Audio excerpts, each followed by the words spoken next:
Divisa da agenti di polizia locale e finta auto di servizio, allarmando le vittime con la scusa di una fuga di gas, svaligiano la casa di una coppia di Roncade, spariti gioielli e denaro per 7.000 euro. Autoscia di strada, si ribalta e sfonda una centralina Enel, grave incidente nella notte a Ponte di Piave, 4 feriti, il più grave un 28enne di Mota di Livenza. Colle Umberto in lutto per la morte di Matteo Tomasi, morto nello schianto di Vittorio Veneto, calcio motore e le sue passioni, in attesa della data dei funerali gli amici pensano a come omaggiarlo. Un anno fa la tragedia del Natisone, questa mattina la famiglia di una delle vittime si è recata su Ponte Romano per portare fiori, candele e l'immagine dei 3 ragazzi ritratti pochi minuti prima della piena fatale. Il centro massaggi nascondeva una casa a luci rosse, blitz dei carabinieri a Castelfranco, arrestata la maîtresse cinese che faceva prostituire giovani connazionali. Zona rossa, continua la tensione tra Carroccio e Fratelli d'Italia e la Lega posiziona in stazione il suo gazebo per mostrare ai cittadini i lavori svolti dal capogruppo Schiavon. Durissime parole, da noi fatti, non parole al vento.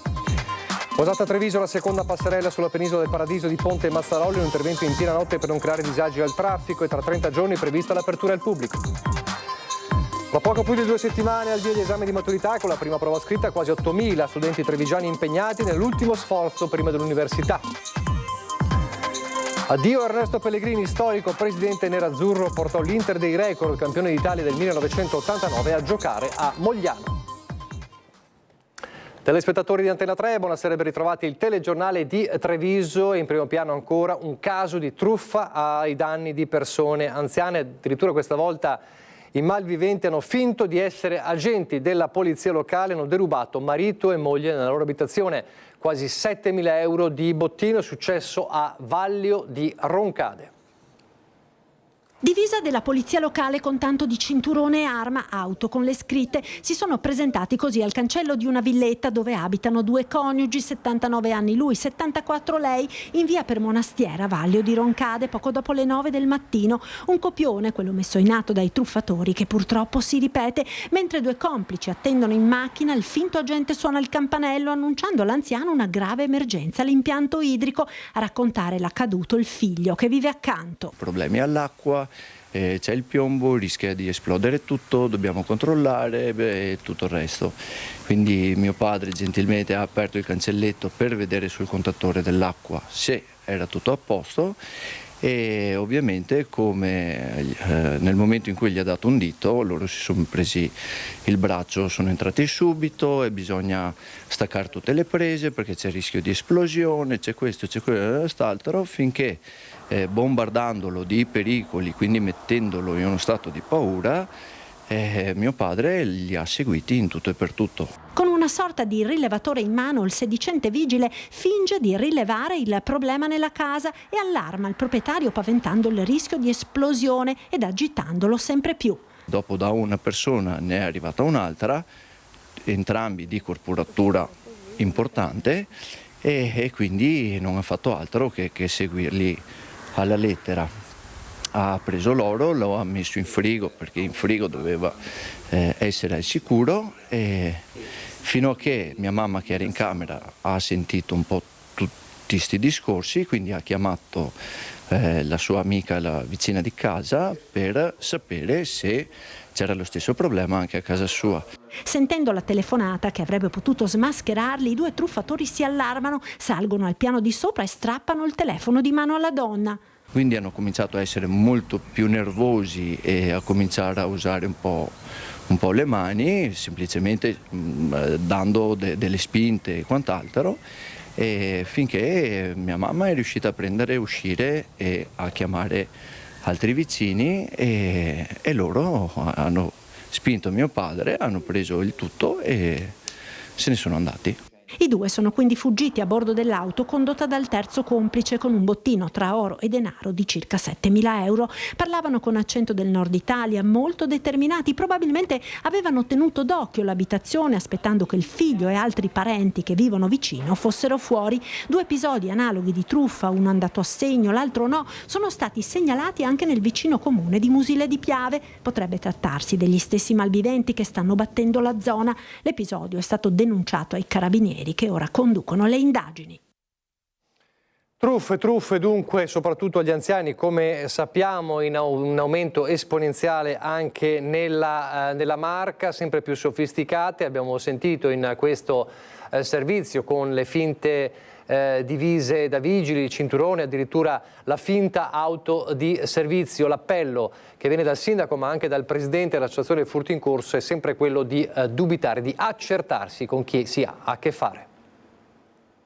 Dai finti poliziotti ai sedicenti addetti delle società di luce o gas, dal falso incidente accaduto ad un familiare a quelle informatiche per carpire i dati bancari, una piaga, quella delle truffe soprattutto alle persone anziane, che sta aumentando in maniera esponenziale nell'ultimo periodo anche nella Marca, nonostante le iniziative messe in atto dai comuni come dalle forze dell'ordine per prevenire questi episodi.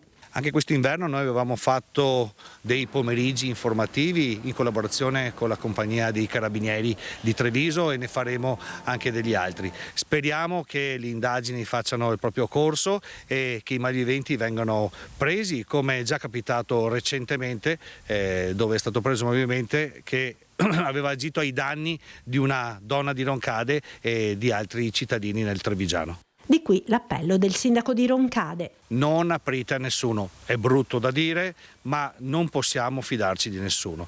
Nel momento in cui avete il minimo sospetto, chiamate il 112. Abbiamo il comando di Carabinieri a Roncade che in meno di 5 minuti può recarsi in qualsiasi punto di Roncade. Quindi, per favore, fate la massima attenzione.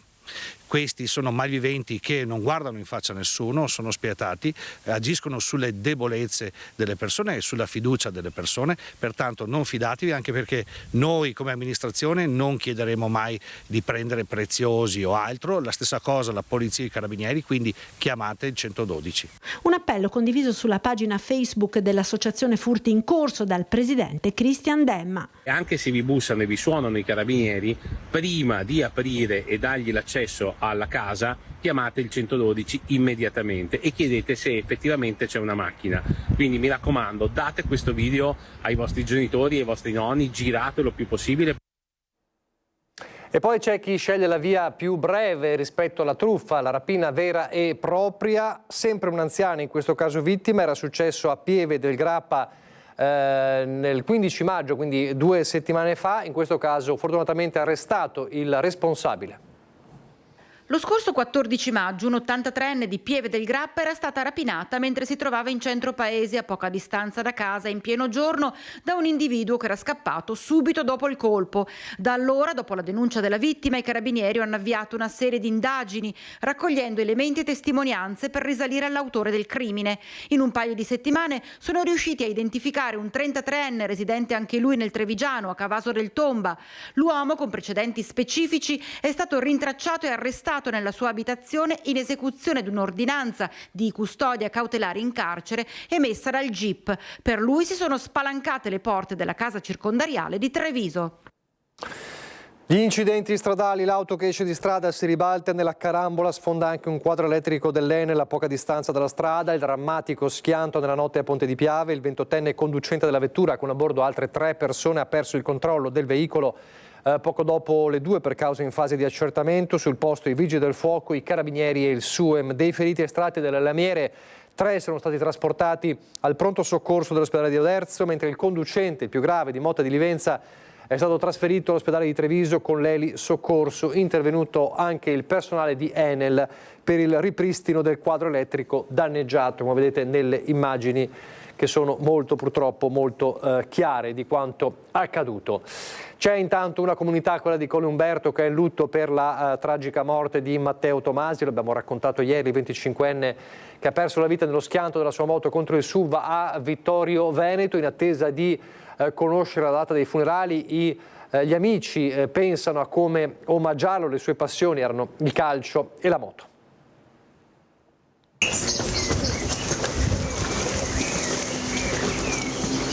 Al campo di calcio di Vittorio Veneto, dove si era allenato per tutta la stagione con i compagni, è proprio la sua squadra ad aprirci i cancelli e farci entrare in quello che era il mondo di Matteo Tomasi, per tutti Toma. Lo sport, il calcio a cui aveva sempre giocato, la socialità, gli amici, la spensieratezza e l'energia dei suoi 25 anni. Siamo un gruppo di amici di Colle, appunto, amici da una vita, elementari, medie, così, e ne abbiamo approfittato del fatto che chi giocava in categoria ha smesso, quindi ci siamo ritrovati e abbiamo deciso di iniziare questa avventura tra amici. Che ruolo giocava? Lui era portiere, il nostro portiere. Un tipo tranquillo, ma allo stesso tempo era fuori con le carte, era esuberante, era simpaticissimo, perché non si può dire altro, aveva sempre la battuta pronta e se eri giù trovava sempre modo di farti sorridere. Ci lascia tutti un grande vuoto e purtroppo non ci sono parole. L'annata è stata bellissima, abbiamo creato qualcosa di molto molto bello, però purtroppo questo è stata una gran batosta, quindi cercheremo di ricordare il nostro compagno per quella brava persona che era in su. Con l'ultima partita di campionato la scorsa settimana il Collywood si è classificato primo per la miglior difesa, un rigore parato proprio da Matteo che ha permesso alla squadra di raggiungere il titolo. L'ultima partita di campionato abbiamo fatto, adesso avremmo dovuto fare le fasi finali e adesso se c'è la possibilità andremo a giocare, andremo a vincere per lui e vedremo, non sarà facile sicuramente, però ci stiamo sentendo con tutta la squadra, probabilmente faremo una maglia celebrativa in base anche a quello che magari la sua famiglia ci lascia fare e poi sicuramente andando avanti col tempo qualche iniziativa salterà fuori. Non solo la passione per il pallone, ma anche quella per i motori. Lui usciva in moto con noi, ogni uscita era speciale con lui, era, come hanno detto, era quello fuori con le carte del gruppo, però correva sempre con testa, non esagerava mai, non era uno che correva e non faceva le cose pensando. Matteo lavorava come programmatore in un'azienda di Pieve e dava una mano nel negozio di alimentari della famiglia di San Martino a Colle Umberto, famiglia che abita proprio sopra l'esercizio, ora chiuso per lutto fino ai funerali. Matteo, figlio unico, lascia nella disperazione mamma Laura e papà Ivan, che in queste ore stanno ricevendo visite, affetto e cordoglio dai tanti che lo conoscevano proprio grazie all'attività dei genitori. Conosciuto da tutti proprio, un bravo ragazzo e mi dispiace moltissimo. È proprio papà Ivan a chiedere agli amici dei motori di ricordarlo al loro prossimo raduno. Mi ha chiesto se al prossimo ritrovo che facciamo di auto e moto gli facciamo un saluto direttamente a lui. Cosa farete? Ma vediamo di fare un po' di casino con gli scarichi di macchine e moto in modo da farci sentire anche da lassù. Ci spostiamo per un attimo in provincia di Udine, siamo a Premariacco, comune diventato tristemente noto per la tragedia del Natisone. È passato un anno da quella terribile tragedia e questa mattina la famiglia di una delle vittime si è recata sul Ponte Romano per portare fiori, candele e l'immagine dei 3 ragazzi ritratti pochi minuti prima della piena fatale. Come si va avanti, Johan? Un passo alla volta, ogni giorno facciamo un po'. Perché tante volte arrivo a casa 6 ore e vuota anche la casa, è vuota perché sono rimaste le foto, le sue cose, ma lei non c'è più, non lo senti, non senti la sua voce, era sempre solare, aveva sempre discutere qualche cosa con lei quando era, adesso non c'è più.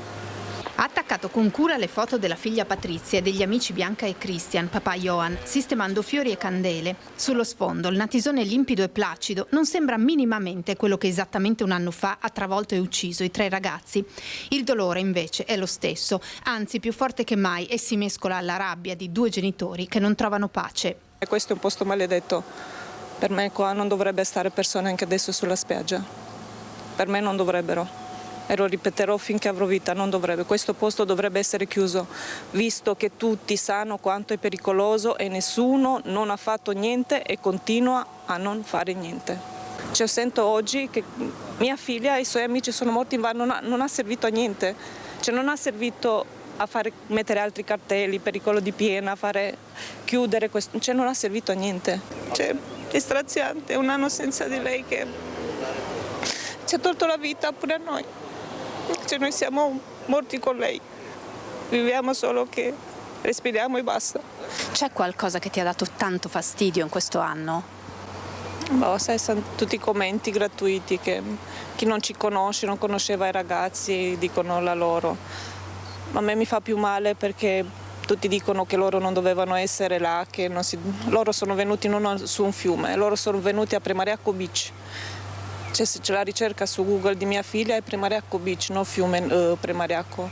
Quindi loro non sapevano che è un fiume, non sono andate dall'altra parte dove il fiume è pericoloso.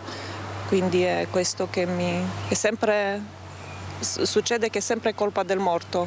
Ce n'è anche gente che critica, ma tanta gente sì, che capisce anche il nostro dolore, perché è grande, è immenso, e dobbiamo portarlo da adesso in poi ogni giorno per tutta la vita.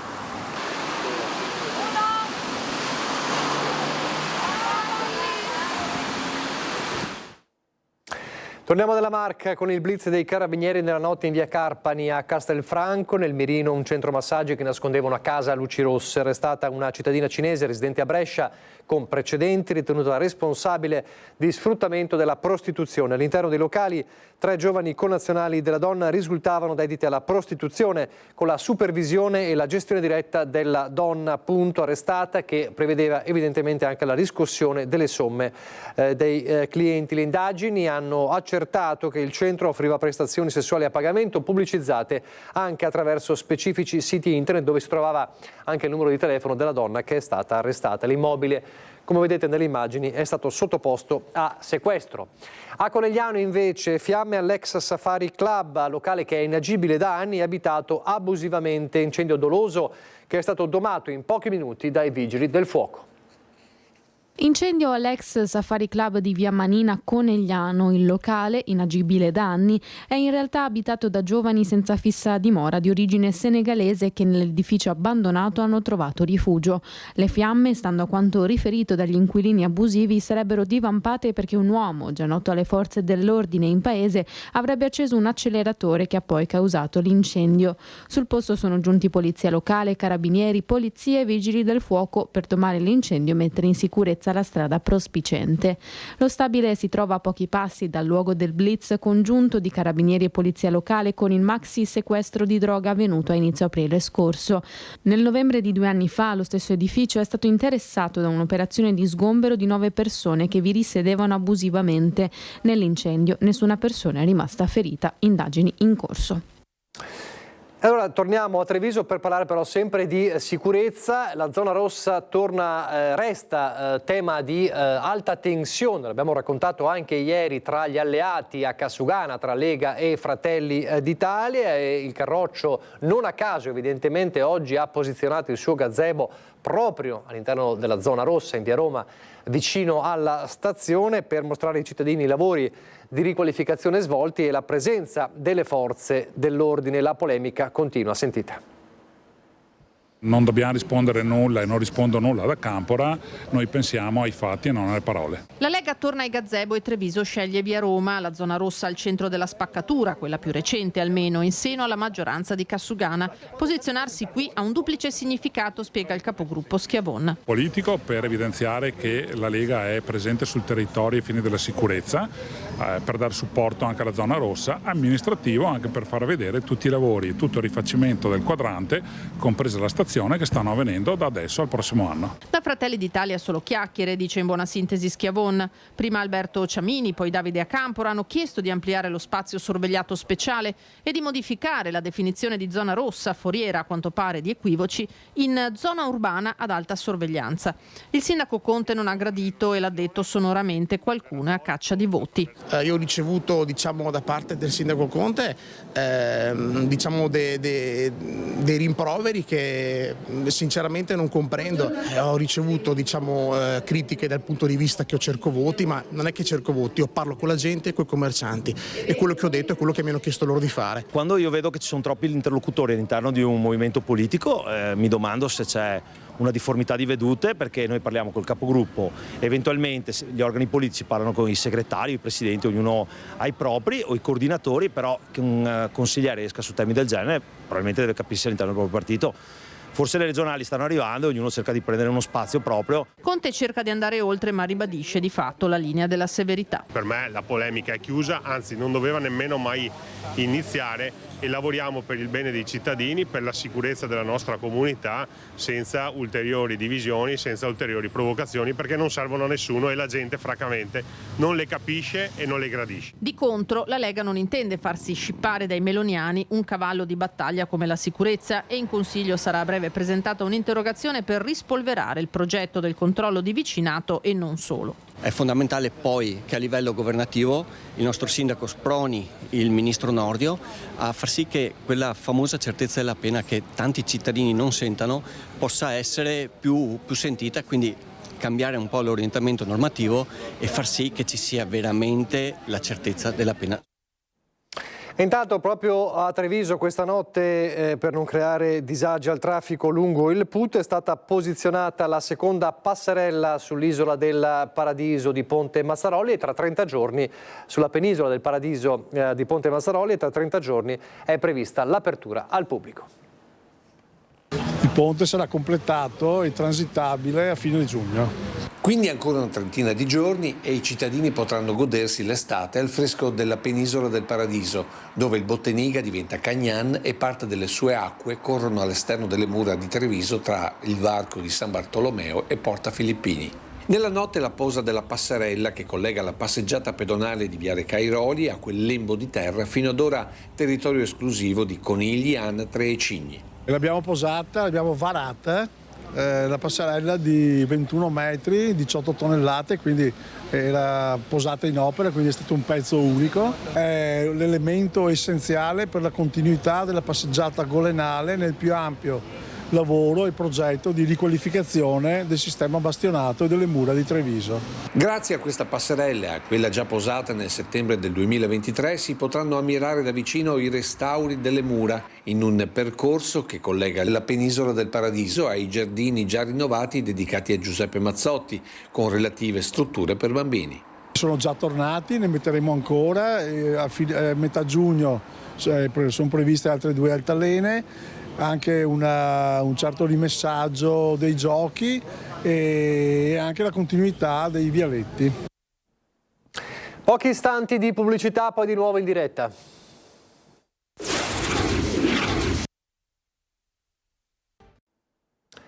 Rieccoci in diretta, il telegiornale di Treviso. Ripartiamo dalla CGA di Mestre che analizza i comuni veneti e il loro impegno nella segnalazione dell'evasione fiscale. Ebbene, solo il 5% dei comuni veneti denuncia l'evasione fiscale del proprio territorio. È una bacchettata a diversi comuni del Veneto, e tra i comuni capoluogo bacchettati c'è anche Treviso. Sono solo 30 i comuni del Veneto che, stando agli ultimi dati riferiti al 2023, hanno trasmesso segnalazioni di evasioni al fisco.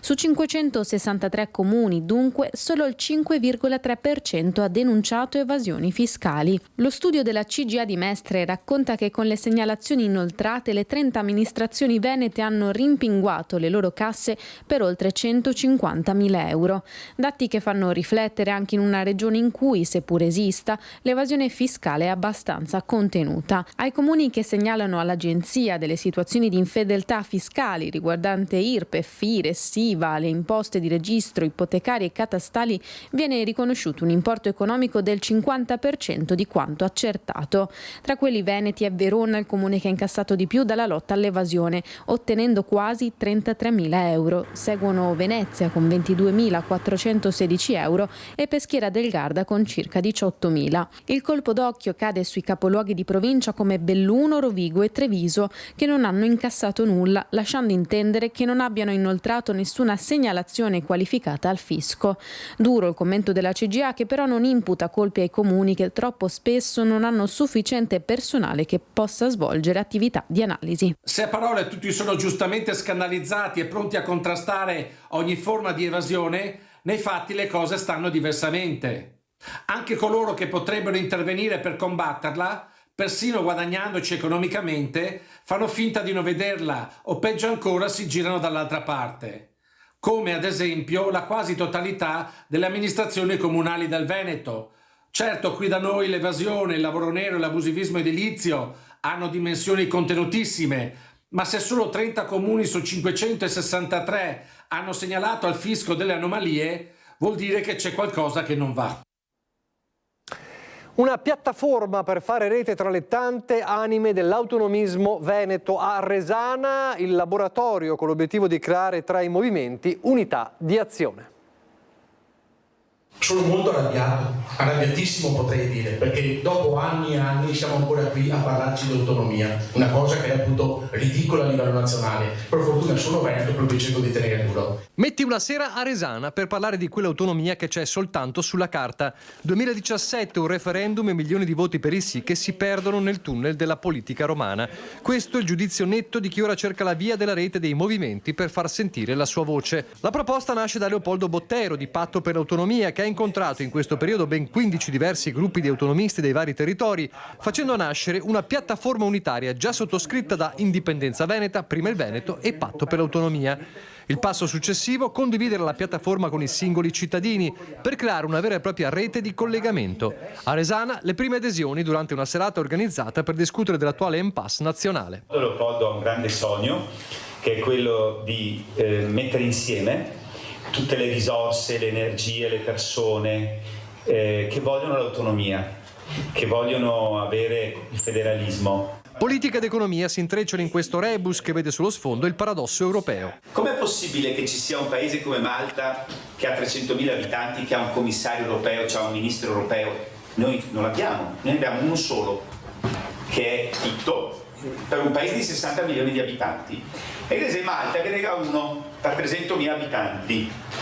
Non parliamo dell'Estonia, della Lettonia, della Lituania, che insieme non riescono a fare neanche la popolazione del Veneto. Quindi c'è una dimensione talmente ridotta, eppure sono iperrappresentati rispetto a noi, che diciamo rispetto al Piemonte o rispetto alla Sicilia avremmo diritto che alcuni nostri problemi fossero messi in evidenza da un ministro europeo, ma noi il ministro europeo non ce l'abbiamo uno per tutta l'Italia. Tante realtà regionali, tanti popoli, il filo dei ricordi raccontato da Bottero. Da subito, cioè quando ero piccolo mi sono reso conto che noi andando a scuola parlavamo una lingua sbagliata, gli altri ce n'avevano una di meglio. Poi mi sono spostato, sono andato in seminario, per chi lo sa, a Treviglio, dove ho scoperto che c'erano ragazzi di tutte le altre regioni, no? E è stata una scoperta che c'era gente che veramente non parlava il veneto tra di loro, parlava il bergamasco piuttosto che il calabrese. Verso un'autonomia per tutte le regioni, autonomisti e pacifisti, europeisti sì, ma per l'Europa dei popoli, ambientalisti, riformisti moderati. Questi alcuni dei caratteri della piattaforma aperta a tutti, per sentirsi meno Davide nell'affrontare Golia. C'è qualcosa sopra che ti impedisce di poter fare quello che è giusto per la tua comunità. Entro un certo limite, è vero, viviamo in una comunità allargata in tutto il mondo, in un paese, in una nazione, in Europa, però non si può esagerare, perché bloccare le potenzialità di ognuno di noi vuol dire poi bloccare la crescita in senso economico, crescita per i nostri figli, crescita per noi e per il nostro futuro.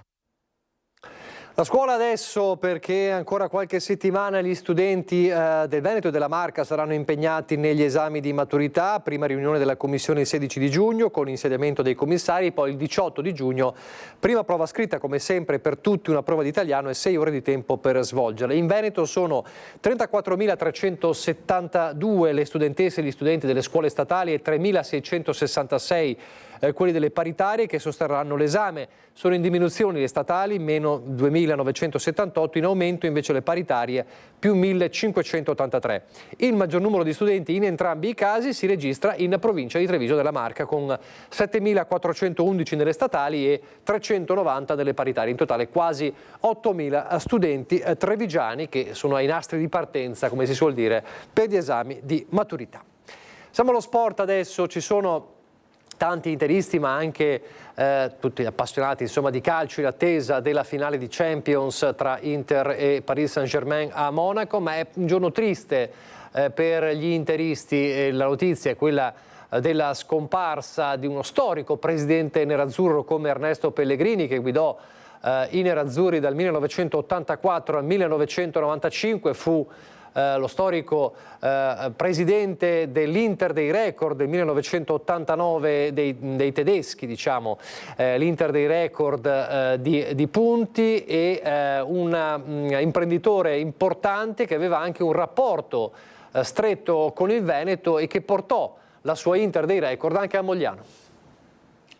Io ho vissuto in momenti difficili, non tutto è stato facile.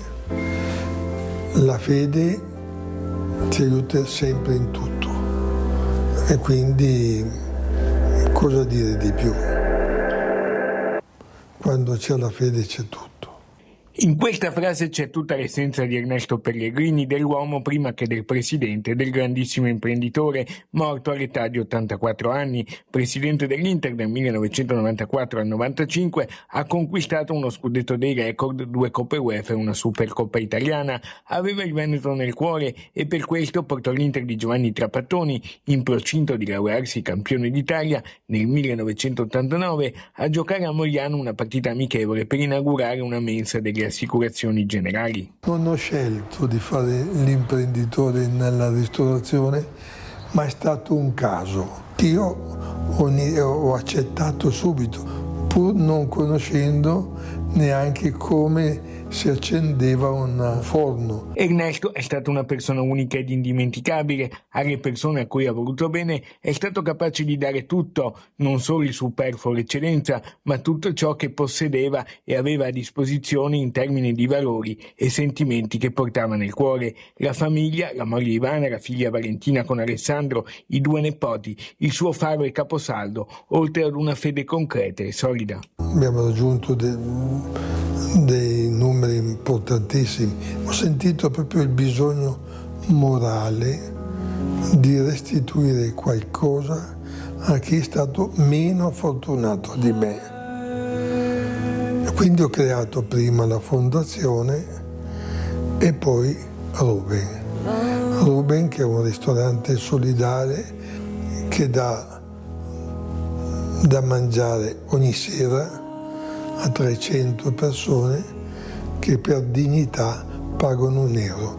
I bambini mangiano gratis. Ernesto Pellegrini aveva anche Venezia nel cuore, il libro Venezia vista dal cielo nella sua libreria, le immagini di Venezia, in un video in regalo per il suo ultimo compleanno a dicembre, l'Inter con il lutto al braccio a Monaco. I funerali saranno celebrati mercoledì alle 14:45 nella Basilica di Sant'Ambrogio a Milano, poi sarà la figlia Valentina a guidare l'azienda e i suoi valori. In questa impresa vedo molto di mio padre, le cose importanti io le ho imparate dalla mia famiglia, mi hanno insegnato il valore del fare le cose per bene, con onestà, al meglio delle nostre possibilità. Appuntamento con Passeggiamo insieme per la vita domani mattina con partenza alle 9:30 dal Parco degli Alberi Parlanti a Villa Margherita a Treviso. Organizzare l'evento l'associazione Botteniga San Pelaio con il patrocinio del Comune di Treviso. Il ricavato dell'iniziativa andrà all'associazione Veneti Schiacciati dalla Crisi, presieduta come sempre dalla nostra Mirella Tuzzato. La camminata prevede un percorso di 5 km con 2 ristori alla partenza e all'arrivo, iscrizioni aperte dalle 8 alle 9:15 di domani. E adesso andiamo nel Bellunese. Con la cronaca di una tragedia che si è consumata stamattina quando un ciclista di 61 anni di San Donà di Piave è morto stroncato da un infarto lungo la strada che conduce alla diga della Val Gallina in comune di Soverzene. Lorenzo Susan faceva parte di una numerosa comitiva organizzata dall'associazione Bici and Bike di San Donà. Attorno a mezzogiorno l'uomo si è sentito male ed è stato prontamente soccorso dai compagni che si sono alternati nella rianimazione cardiopolmonare fino all'arrivo dei sanitari dell'eliambulanza del SUEM, subentrati dopo essere stati calati nelle vicinanze con un verricello. Purtroppo a nulla sono valsi i tentativi e il medico ha potuto soltanto constatare il decesso del 61enne. Per i rilievi sono arrivati anche i carabinieri e il personale dell'ambulanza del San Martino di Belluno. Adesso c'è la politica, a Belluno continua la grande tensione, Forza Italia e Patto per Belluno potrebbero non essere più componenti della maggioranza a Palazzo Rosso. Inequivocabili le parole del sindaco De Pellegrin ieri in Consiglio Comunale all'attacco della nuova minoranza e dei giornalisti. Titola il comunicato stampa diffuso dalla portavoce del sindaco De Pellegrini in chiusura di Consiglio Comunale. Bruttissima pagina della politica bellunese in riferimento al dibattito acceso dalle 3 interrogazioni presentate sul caso Algerini-Nevegal e alla risonanza mediatica generata dalla stampa che per il primo cittadino inspiegabilmente avrebbe dovuto essere tenuta all'oscuro dei fatti riverberati dalla piazza virtuale di Facebook. Nei minuti immediatamente precedenti il primo cittadino aveva affermato: le 3 interrogazioni che fanno riferimento ai presunti illeciti penali, unici atti ad oggi presentati al Comune, sono state trasmesse alla Procura della Repubblica per valutazione di competenza. Tagliente il patto per Belluno per bocca del suo referente Luca Dalle Mule. È il sindaco che ha offerto un bruttissimo spettacolo perché è grave che abbia fatto quell'affermazione dal tono intimidatorio rivolta ai consiglieri firmatari delle interrogazioni. Dire di avere trasferito alla Procura i testi delle richieste di informazioni sull'operato dell'amministrazione viola il diritto di ogni consigliere di esercitare la propria funzione di controllo. Le parole di De Pellegrin sono state la goccia che ha fatto traboccare il vaso. Patto e Forza Italia non farebbero perciò più parte della maggioranza, essendo la loro la terza interrogazione che assieme a quelle di Insieme per Belluno e Valore Comune per il sindaco hanno danneggiato in modo pesante l'immagine e la credibilità della città di Belluno. Non faremo la stampella della coalizione, tuona Luca Dalle Mule. Certo che ormai De Pellegrin, appiattito sulle posizioni di Fratelli d'Italia, abbia posto una pietra tombale sul civismo. Severo e deluso anche il capogruppo di Forza Italia. In aula Francesco Lagrua non ha risparmiato critiche al sindaco che l'aveva accusato di inseguire strumentalmente la politica su Facebook. Io leggo su Facebook questa bella notizia. Il 3 agosto 2023, senza voler offendere nessuno, con grande soddisfazione dopo 10 mesi di intenso lavoro che sconfigge i boccaloni, gli idioti ed ignoranti che non vedono oltre il proprio cortile di casa. C'è una foto con 4 persone che riporta la famosa sigla. Quindi non è ben chiaro a chi si rivolgano questi commenti dell'assessore Roccon, che invece usa Facebook in maniera molto più importante di quanto lo faccia io. Sul caso Algerini severa la minoranza. Salvare il soldato Roccon non è affare nostro, ha detto il consigliere di Insieme per Belluno Francesco Rasera Berna. Voi avete deciso la strada della propaganda appuntandovi questa medaglia al petto, portando i cosiddetti investitori algerini in Consiglio Comunale. Dopodiché questa medaglia si è rivelata essere di latta e anzi forse di cioccolata, e vi si è sciolta pure sul vestito lasciando la macchia. Purtroppo la macchia è rimasta anche su tutto il Consiglio Comunale e sulla città. Città di Belluno che, cambiamo argomento, rinnova il suo impegno per la tutela delle rondini urbane. 189 i nidi censiti in centro storico dal 2016 al 2023.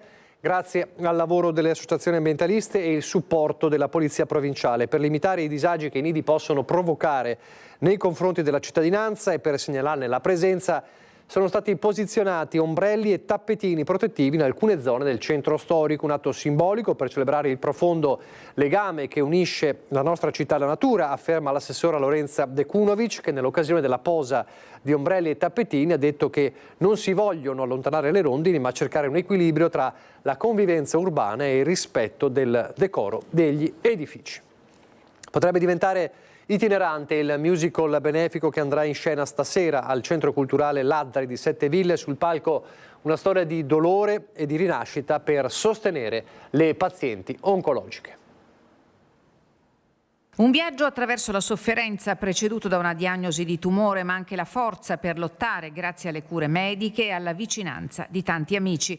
Molliccio, hai perso perché io ho loro, porta in scena la storia di Elena Mondin. Agosto 2024, sotto la doccia Elena sente un nodulo al seno, una chiacchierata con un collega, la decisione di rivolgersi subito a un medico, la diagnosi che cambia la vita. Si trattava appunto di un tumore abbastanza aggressivo, aveva già coinvolto parecchi linfonodi e quindi da lì poi la diagnosi e le cure, che poi il percorso che mi aspettava. Siamo dovuti partire subito con la chemioterapia, che è durata circa 6 mesi, poi l'intervento, poi la radio e tutto il resto. Oggi Elena Mondin sta decisamente meglio, il percorso è stato impegnativo, ma con l'affetto smisurato di chi le è stato accanto, Elena è riuscita a superarlo bene. Fondamentale il supporto della famiglia e degli amici. L'affrontare il tutto con qualcuno che ti tende la mano e ti dice ce la facciamo insieme, è veramente qualcosa di grande. E sono stati gli amici, in occasione del suo 40° compleanno, a dare vita ad una sorpresa che poi col passare del tempo si è strutturata al punto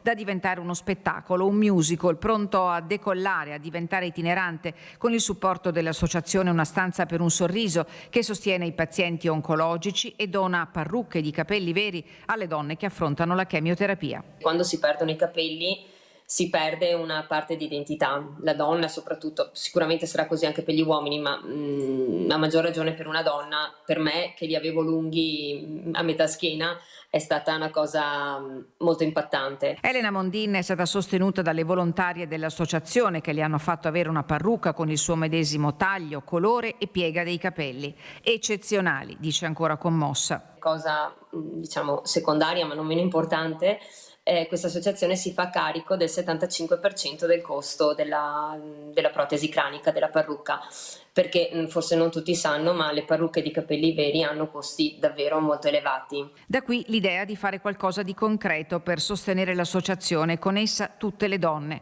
Un musical a scopo benefico per condividere un percorso e aiutare a non sentirsi soli. La mostra dell'artigianato di Feltre entra a far parte degli eventi per le Olimpiadi Culturali di Milano Cortina 2026, il programma multidisciplinare, plurale e diffuso che animerà l'Italia per promuovere i Giochi Olimpici e Paralimpici. L'evento feltrino punterà a coinvolgere la comunità culturale in un progetto aperto e partecipato per valorizzare le eccellenze culturali e artistiche del nostro paese. La mostra di Feltre incarna perfettamente i valori che vogliamo promuovere, spiega la Fondazione Milano Cortina 2026, la bellezza del gesto creativo, il legame profondo con il territorio e la capacità dell'arte e dell'artigianato di raccontare storie di identità, passione e di talento. È tutto per questa nostra edizione del telegiornale, vi lascio come sempre al meteo, grazie per averci seguito e arrivederci.